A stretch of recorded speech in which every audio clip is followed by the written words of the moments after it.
Alright, bud, what day is it? Today is day 365. Today is our year anniversary of having Pearl. 1 year. 1 year. So 1 year ago, I would have been walking into the door with my French horn and sitting in Pearl the first time. Yep. So what do we do today? Today, to get the torque tube out, we had undone all the bolts to get it out, but there is this funky suspension thing back here that is not letting this big bell housing in the end clear the cross member that goes. Yeah, that's right. I don't know if we can turn the the light back on, of the but car.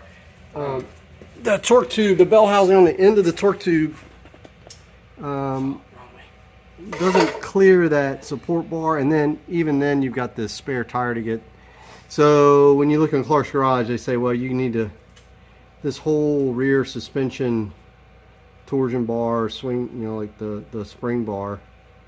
The suspension back here doesn't use traditional coilover springs. It's got like a torsion rod, like a whatever you call that. Anyway, that whole bar needs to get lowered so that you can get that torque tube out. So we started working on it, right? Yep. We were getting frustrated because the CV joints that have been hanging there, they've been just connected to the wheels because you had to take them out to get the transaxle out. So they've just been hanging from the wheels just right there, but they've been, we've been hitting our head on that. We're tired of doing that. So we undid it from the wheel side, which is over here. We got those out. We got the wheels off. And the wheels off. So now it's just a freestanding, there's no CV joint right there anymore. But when we tried to take off this bolt, we broke our one and only. Yeah, our socket wrench. This dude's been lost in this since like 2002, but it broke today. It don't work. Yeah, so unfortunately, my Durabuilt socket wrench is no longer durable. So we need to get one of those. So that kind of stopped working. And then we went and cleaned all the gutters. And you mowed the lawn this morning, so we're done. You got a lot of stuff done today. Yeah. All right. Well, happy 1 year anniversary, bud. 1 year.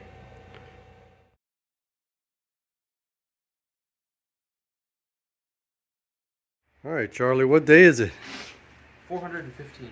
415. What did we do today? Oh Lord. Well, in one of my previous videos, that was just me.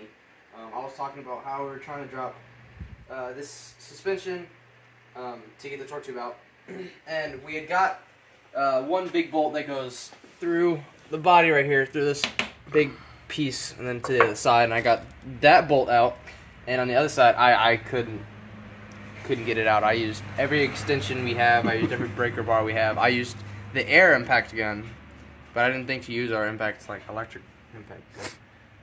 So I gave up. Sprayed PB Blush on it for like 2 weeks. And then we came out here today, and then of course the electric impact took it right out. And I think you loosened it. Yeah, yeah. And we've been fighting with this suspension for, let's see, we started like 11:30. It's like 5.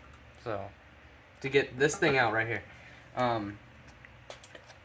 But we did get the torque tube out. It's sitting over there. Yeah, the whole reason we were doing all this is we just needed a few more inches down so that the torque tube could clear that spare tire well. And I think people that are familiar with the 924 and 944, they know when you want to take that torque tube out, the only way to do it is to drop this suspension and get it out. Just the geometry involved. So anyway, here, it's back here. It's kind of like getting the fuel tank out. It's a matter of just pushing and then lowering your jack stands and lowering it again. And yeah, and it is heavy, so there's a lot of weight savings by dropping this thing. So we just couldn't ignore it. We couldn't like leave it in there and just carry around the weight.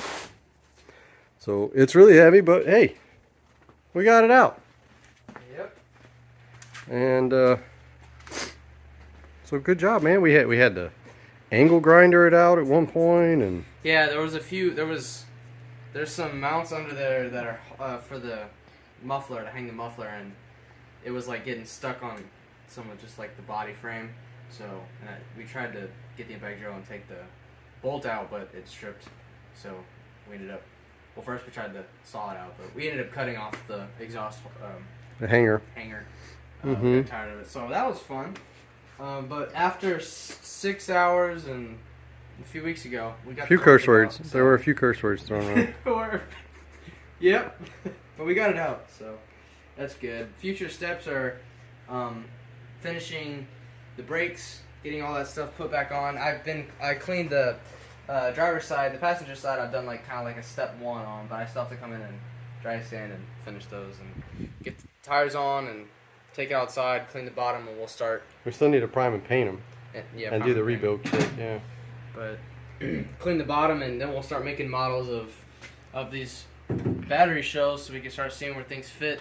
Yeah, we've got some 3D scans, and we're trying to play in Fusion 360 about where they might go. But I think the only way we're going to convince ourselves that it's really going to fit is we think we're going to make some cardboard models of each section, and then play around with. We saw another person doing that with the Chevy Volt batteries on the forums, and it looked like a really good idea. I tried to contact him, see if I could buy his cardboard models, but I never heard from him. So anyway, good job, bud.